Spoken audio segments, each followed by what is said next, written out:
కీరవాణి గారు ఉంటారు. పనిలో కూడా ప్రతి క్షణాన్ని ఆస్వాదిస్తూ, ఈ పనిని జీవితానికి ఆపాదిస్తూ, అంటే టెన్షన్ పడకుండా మన పని మనం ఖచ్చితంగా చేయాలి. దానికి మనం ఒత్తిడికి లోనవ్వకుండా ఎలా ఎలా గడపచ్చు. అంటే సరదాగా ఒక లైన్ రావట్లేదు. వెంటనే ఈ మధ్య కొత్త రెస్టారెంట్ ఏమొచ్చిందండి? దేంట్లో బాగున్నాయి? అని ఒక టాపిక్ మార్చి మైండ్‌ని తేలిక చేసి, మళ్ళీ ఈ లైన్ దగ్గరికి వచ్చినప్పుడు అది స్పీడ్‌గా అయిపోతూ ఉంటుంది. అలా పనిని ఆస్వాదించడం నేర్చుకున్నాను. మణిశర్మ గారి దగ్గర పనిచేసినప్పుడు ఆయన ఎంత కమర్షియల్ సినిమా అయినా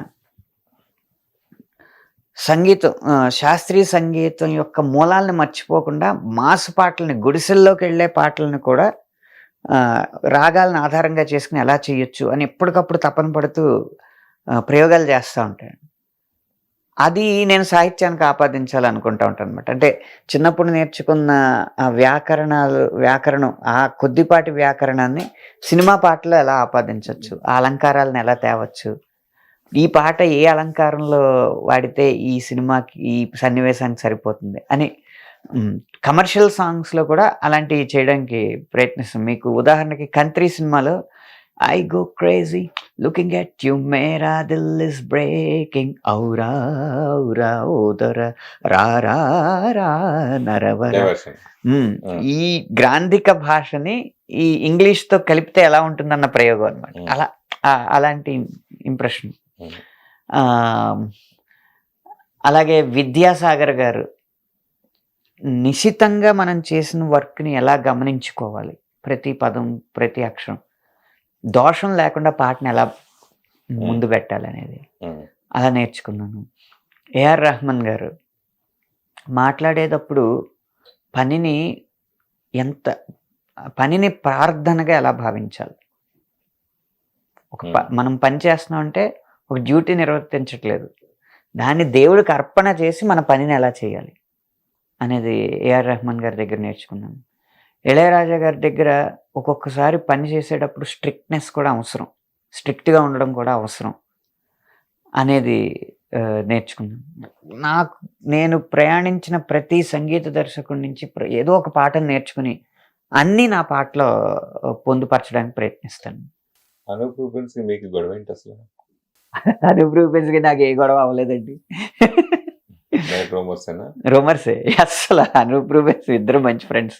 అవునా? లాస్ట్ ఏ పాట రాశారు? 30 రోజుల్లో ప్రేమలో పడి. సూపర్. అందులో అమ్మ పాట రాశాను. ఎవరు ఎటు నుంచి వచ్చిందో తెలియదు కానీ అసలు ఇద్దరికి ఏ గొడవ లేదు, నిజంగా లేదు. మీ మీద మీరు అమెరికాలో వచ్చిందా క్లారిఫికేషన్ ఇస్తాను సంథింగ్ చెప్పినట్టు ఏదో ఒకటి కేసు ఫైల్ చేసే క్రమంలోనే ఉన్నాను. అంటే సోషల్ మీడియాలో వైఎస్ రాజశేఖర రెడ్డి గారిని అవమానిస్తూ కొన్ని పోస్టులు, పొలిటికల్ మిస్సైల్ ఏదో పేరుంది, ఆ ట్విట్టర్ అకౌంట్ లో కొన్ని పోస్టులు పెట్టారు. అంటే పంచె మాత్రమే తెలుపు లోపల మనసు మలినం, అలా కొంచెం కవితాత్మకంగా ఏదో పెట్టారు ఈ పోస్టులు. సో అది కవితాత్మకంగా పెద్ద స్టాండర్డ్ కూడా లేదు ఆ కవిత్వంలో, కానీ అది వేరే విషయం. ఆ కవితాత్మకంగా పెట్టారు కాబట్టి దాన్ని ఎవరో ఎలా, ఇప్పుడు ఏంటంటే ఎవరికి మన మీద ఏ శత్రుత్వం ఉంటుంది. డిజిటల్ యుగం ఏమైందంటే సెన్సేషనలిజం వైపు వెళ్ళిపోయింది. ముందు ఆ థంబ్నెయిల్ చూసేయాలి. మీ మీద కూడా కొన్ని వస్తూ ఉంటాయి, అది ఏముంటది అందులో మీరు అడిగిన ప్రశ్న వేరుంటది. అంత వల్గర్గా చేసి అంత చూపించేవంటగా, అందాలు ఆరబోసేవంటగా నువ్వు ఈ సినిమాలో అన్న సురేష్ ప్రశ్నకి దిమ్మ తిరిగే సమాధానం ఇచ్చిన యాక్ట్రెస్ ఏదో ఉంటది. ఇలాంటివి ఏమి ఉంటాయి కదా, ఓపెన్ చేస్తే అందులో అదేమి ఉండదు. అది ఎందుకంటే ఆ థంబ్నెయిల్ సెన్సేషనలిజం కోసం. అలాగా ఆ కవితాత్మకంగా ఉన్నాయి కాబట్టి ఇది ఒక కవి పెట్టాడు అని గనక మనం ఇంకో దారి నుంచి ప్రాపగండా చేస్తే ఈ పోస్టులకి సెన్సేషనలిజం వస్తుంది. అలాగే మనం క్రియేట్ చేసిన ఈ అబద్ధానికి సెన్సేషనలిజం వస్తుంది. ఆ విధంగా పేజ్ హెల్త్ పెరుగుతుందని, అకౌంట్ హెల్త్ పెరుగుతుందని రకరకాల లెక్కలు ఉంటాయి డిజిటల్ యుగంలో. అలా జరిగిందే ఇది. ఈ పోస్టుల వెనకాల ఉన్నది అనంత శ్రీరామ్ అంట అని చెప్పి ఎక్కడి నుంచో డౌన్లోడ్ చేసిన ఒక ఫోటో, ఎప్పుడో నేను చంద్రబాబు నాయుడు గారికి పాట రాసినప్పుడు దిగిన ఒక ఫోటో అన్నీ కలిపి ఒక కథను అలా తయారు చేసి పెట్టారనమాట. అయితే అన్ని విషయాలకి మనం స్పందించకూడదు, కానీ కొన్ని సున్నితమైన విషయాలు ఉంటాయి. భావోద్వేగాలు రేగినప్పుడు ఏమవుద్దంటే అసలే ఎలక్షన్ సంవత్సరం, రెండు వర్గాల మధ్య పోరుగా అవ్వడము, లేకపోతే రెండు కులాల మధ్య పోరుగా అవ్వడము రకరకాల వైపులకి దారి తెస్తుంది సమాజానికి. కొన్ని వాళ్ళతో ఎఫ్ఐఆర్ ఉందంట, వీళ్ళతో ఎఫ్ఐఆర్ ఉందంట. మొన్న ఏదో నేను ఒక పాట వినిపిస్తే ఆ బ్యూటీతో అనంత శ్రీరామ్ అని ఏదో పెట్టారు సెన్సేషనలిజం కోసం. ఒక వ్యక్తి ముందు పాట వినిపించడం కూడా అలా అలాంటి వాటికి పెద్దగా స్పందించడం, ఎందుకంటే మనం దానికి మనం ఎందుకు స్పందించడం, దానివల్ల సమాజానికి కూడా పెద్ద నష్టమే ఉండదు. కానీ ఇప్పుడు సాఫ్ట్ గా నాన్ కంట్రవర్స్ గా అజాత శత్రువుగా ఉండే మీ పైన ఎందుకు వచ్చింది అది అంటే ఇదా ఇష్యూ రాజకీయం విషయం? అది ఎలక్షన్ సంవత్సరం కదండి, రకరకాల స్ట్రాటజీలు ఉంటాయి మనకి. ఆ సోషల్ మీడియా వింగ్స్ లో నేను ఒక సందర్భంలో ఒక వ్యక్తి దగ్గరికి వెళ్ళాను, పేరు చెప్పకూడదు ఎందుకంటే మళ్ళీ సమాజంలో అది గొడవలు రేపుతుంది, కానీ తీరుతెన్ను చెప్తున్నాను. ఒక నాయకుడి మీద చెడ్డ అభిప్రాయం క్రియేట్ చేయడానికి ఆ నాయకుడు అది అయ్యి ఉండే అవసరం లేదు. మనం ఈ పదంతో వెళ్దాం. ఉదాహరణకి మోసగాడు అనేది అతను ట్యాగ్ వేద్దాం. ఆ మోసగాడు అన్న ట్యాగ్ వేసి అటు పాట ద్వారా, స్లోగన్స్ ద్వారా, ప్లకార్డ్స్ ద్వారా, సోషల్ మీడియాలో పంప్ చేయడం ద్వారా ఇలా మొత్తానికి అతను మోసగాడు అనే ఇంప్రెషన్ క్రియేట్ చేసేద్దాం. సో పాటలో మోసగాడు అనేది తీసుకురావాలి అలాగా అని చెప్పాడు.